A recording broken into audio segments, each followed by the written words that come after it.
class. I hope you all are safe at your home. So today we will proceed our chapter. In the previous lectures, in the previous videos, we had discussed about only the invertebrate. Right, today we will discuss about the vertebrata. So what is the main difference between the invertebrates and vertebrates?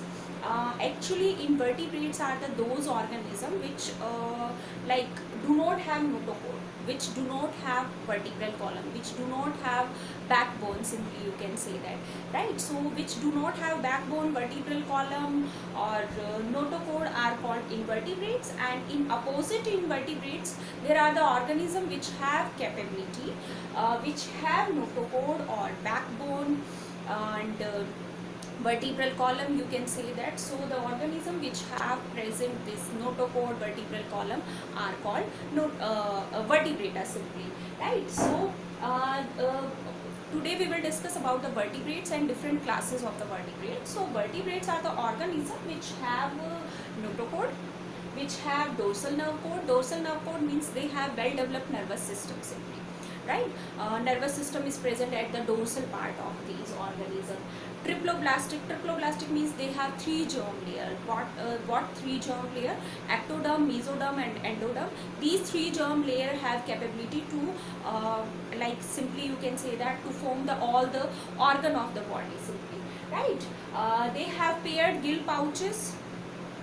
Gill pouches, actually the vertebrates have capability to like simply you can say that they have capability to respiration. They have separate organ for respiration is called gills, and these gills are modified into the organs, simply you can say that into the lungs in the higher organism, the respiratory organ you can say that. So gills are the respiratory organ in the aquatic animals and lungs are the respiratory organ in the terrestrial animals simply. So gills pouches are modified into lungs actually. So gill pouches are the main feature of the vertebrata. Next, coelomate. Coelomate means they have body cavity which is called coelom, because the organs are present in this body cavity of animals is called the animals which have this cavity is called coelomate. So today we will discuss about the vertebrata classes, different vertebrata classes. Vertebrates have 5 different classes. 5 classes is present in vertebrata. Fishes which are completely aquatic, which does not survive in the terrestrial region. Next is the amphibia. Amphibia are the organism which have capability to survive in both terrestrial as well as aquatic area. Next is the reptilia, which are completely terrestrial. It means they survive in the land only. Aves are the birds simply which have capability to fly simply, and mammalia. Mammalia means the organism which are completely developed. Actually these are the well developed vertebrata. So today we will discuss one by one. Firstly about the pisces. Pisces or fishes. Fishes are of two types, right? Cartilaginous or bony fishes. Cartilage means the fishes whose endoskeleton is made up of cartilage, not bone, is cartilage. Cartilage is soft bone as compared to bones. Bones are the hard matter and cartilage is soft. For example, your ear have cartilage, your nose have cartilage. These are the soft, it means they are movable, but bones are not movable simply you can say that. You cannot move your hand from here, right? So bones are the hard, it means the bony fishes have hard skeleton and cartilaginous fishes have soft skeleton, simply you can say that. One more important point about the fishes, they have cold blooded. They are cold blooded. What is the meaning of cold blooded? The organism which have capability to change their internal body temperature according to the external environmental temperature. If temperature is low, they change their internal body temperature. If their external temperature is high, they can change their internal body temperature according to the environment. So cold blooded are the organism which have capability to change their internal body temperature according to the external environment simply, right?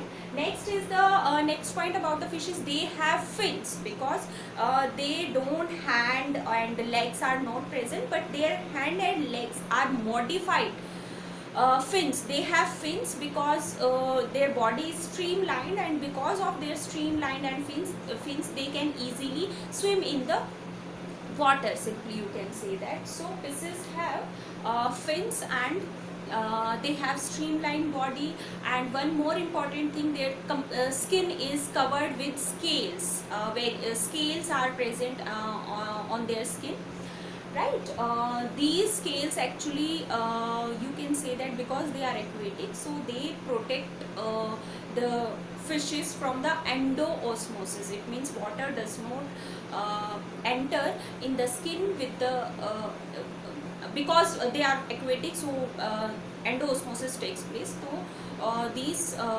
scales protect them from endoosmosis. Endoosmosis means movement of water outside to inside, and they can cause burst of the living organism. So this is impossible in case of fishes. So few examples of fishes: shark, rohu, ketla, all these are the fishes. They are completely aquatic. Fishes are of both types. Some fishes are survive in the fresh water, some are survive in the like sea water, right. They depend upon the habitat on the fishes. Next, the amphibia. Amphibia are the living organism which simply you can say that they are the they survive in water as well as terrestrial area, land area. Simply you can say that they survive on the in the water as well as on the land. So they have both type of respiratory system. They have gills for the respiration. They have gills as well as lungs. If they survive in the water, they respirate in the water. They respirate with the help of gills, and if they respirate on the land, they simply respire with the help of lungs. They have two-chambered heart, only one auricle and one ventricle. It means there is no separation of oxygenated and deoxygenated blood. Amphibians also have you can say that two-chambered heart, one auricle and one ventricle simply. So they also do not separate the oxygenated blood with the deoxygenated blood, right. So both these are two-chambered heart, have two-chambered heart. Okay, frog example of amphibia. Frog have capability to survive in both aquatic as well as terrestrial areas. Right. One more thing about the amphibia, their skin have mucus gland because they survive in the if they survive on the land, they protect them into the under the soil. So moisture is very important to survive them. So mucus glands are present below their skin, which make their skin moist in every condition. Two-chambered heart, mucus gland is present. They have tetrapoda. It means they have two pair of legs are present. Two are in front size and two are hind limbs. You can say that four limbs which are present in anterior region, and hind limbs which are present in the posterior region. And these limbs generally they use for locomotion, jumping, licking, and all these things are performed with the limbs in the case of amphibia or frog.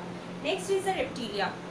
Reptilia are generally they are two completely chambered and three partially chambered. Partially matlab third chamber is present but not completely developed.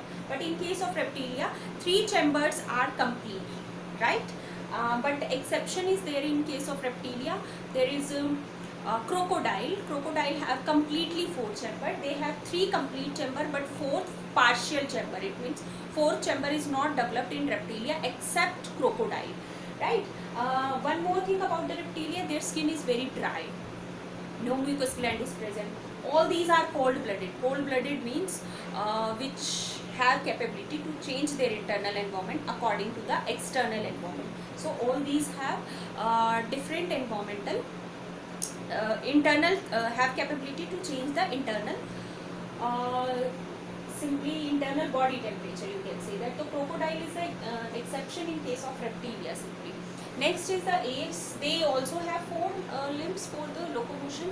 They also have four limbs, but their hind limbs are converted into feathers. So this is the quality of apes. They have four limbs in the form of feathers. Feathers have due to feathers they have capability to fly.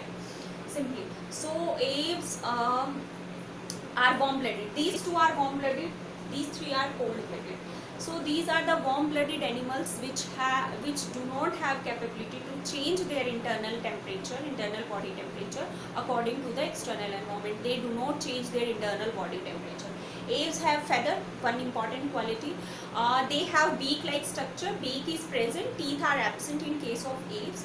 And one ovaries rudiment means in case of female birds there is one ovaries rudiment, it means does not present to reduce the body weight, because if their body weight is high they cannot fly. So to reduce the body weight they like simply rudiment their one ovary, only one ovary is present. One ovary is functional in case of birds, you can say that they are warm-blooded, teeth are absent and completely four-chambered, heart is present, and all the organ system, respiratory, digestive and excretory, all system is well developed in case of birds. Next is the mammalia. All birds are included in aves. Mammalia are the most developed vertebrata. The name mammalia is arised from the mammary glands. In case of mammalia, mammary glands are present on the body, hairs are present, so that they are called mammalia simply. And they are viviparous generally. Viviparous means, what is the meaning of viviparous? I will differentiate between viviparous and oviparous, right? The organism which have capability to produce direct young one are called viviparous. The organism do not have capability to directly produce young one are called oviparous. It means they are egg-laying, they are not egg-laying.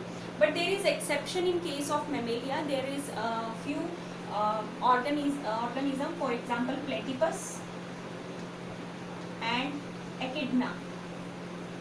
These two have capability to lay egg. It means they are egg-laying mammals. Generally mammals are not egg-laying, they are viviparous, they directly produce young ones. Who are oviparous? Oviparous, oviparous, oviparous and oviparous. Mammalia are viviparous, exception platypus and echidna simply. So mammal have mammary gland, hairs on their body, all the life processes, organs, respiratory, digestive, respiratory, excretory, reproductive, all the systems are well developed in case of mammalia. So this is all about the vertebrata. Invertebrates we had already discussed. In our next lecture we will discuss about the nomenclature and question answers related to this chapter, right?